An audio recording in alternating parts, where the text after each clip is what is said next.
Thank you guys for talking to me today about Apes. Yes, sir. I saw it and it's great. Thank You did a great job. Another fantastic entry in the series. So, Thank you. but both of you are following some heavy shoes. You have Koba, right? The other villainous ape that everyone knows. Right. And you have Maurice. Mm-hmm. How did you guys come into these roles knowing that people are probably going to compare to those two specific roles that everyone loved? And then how did you use that in your performance? I didn't use it at all. I didn't think of that at all. It's kind of like, like I play a lot of villains. I never think about the villains from the movies. What I think about is the actual character, where they're coming from, what their philosophy is, what their energy is like, what their movement is like, how they speak. I don't really spend time thinking about other people's performances. Just concerned about mine. I think I'm right there with that. In that I didn't think about this in terms of like having. But Toby Kebbell was awesome. Like large shoes to fill, creating anxiety, because that for myself. Yeah. However, in watching the last three films and sort of the progression of Maurice, and listening to the sounds of orangutans, and like, so I came up with this noise that I would make for myself that sometimes people couldn't even hear it, like this, like glottalizing inside my throat, and just to help keep me physically in the space of that. And then it helped with my backstory building. Just like, so I had to imagine, like, so the last time we see Maurice to now, and I just sort of imagined 300 years of generations and wrote down a lot of notes and just, made my own story so that, like, I'm having that in the back of my mind moving forward. But that, that's the extent of it. The amazing thing about having that last trilogy is, first off, I was like, that was a perfect trilogy. Like, I didn't want to mess with it. I didn't even want to think about what Toby Kebbell did as that part, because it's just like, he was another bonobo. There's such different, I want to say different people, they're different characters, different, it's like, I just felt like what they did in that trilogy, we had this amazing luxury of being able to launch off of all that brilliance.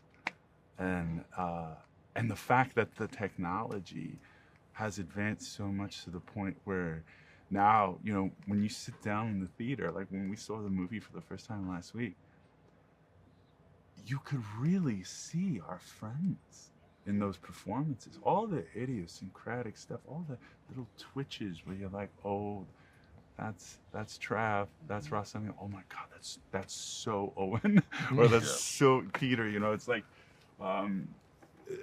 that is just such an incredible luxury to be able to step from where they left off. They left such an amazing lineage of film. So all we could hope is to live up to it with these new characters. Yeah, now, Peter, you kind of answered this a little bit, but for both of you, obviously these are all CGI creations, yet your performances shine through entirely, like you were saying. What were some very unique things that you guys added to the character that you added and wasn't necessarily on the page? When I first auditioned, they just gave you like the scene, and then it was up to my interpretation. And so I wanted to three-dimensionalize it off from the start. So I developed my own sign language, a hybrid from sign language to like a truncated version that an ape would use, and use that. And then I worked on physicality as I imagined it. And then once we went through ape school, we furthered that idea. I imagined that Raka had broke his jaw younger, and it healed, like on its own. So I would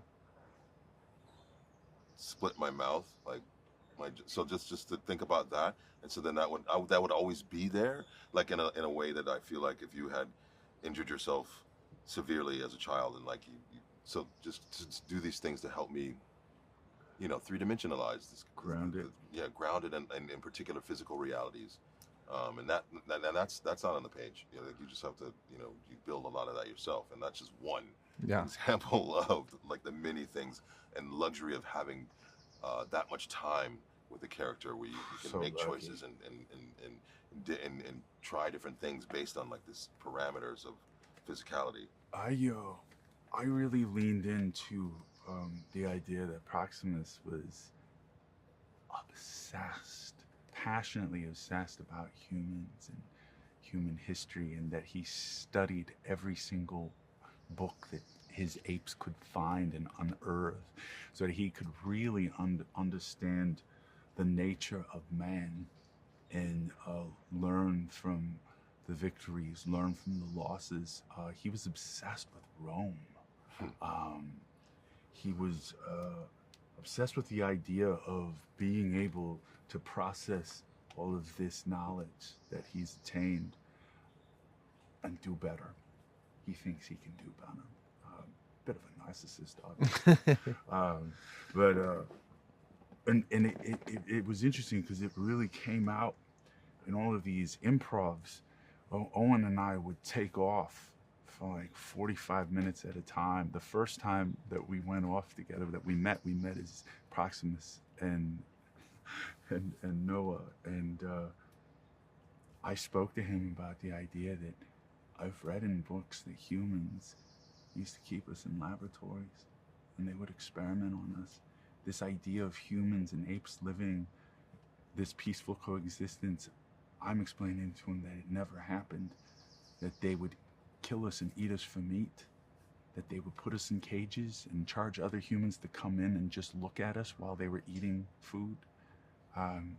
So he fears humans and what human nature is capable of, because he knows what human nature is capable of. And so it ended up bleeding its way into his philosophies, and some of it actually bled its way into the actual movie. And it was pretty cool, because it's like a love but also a hate. It's a very thin line. Yeah.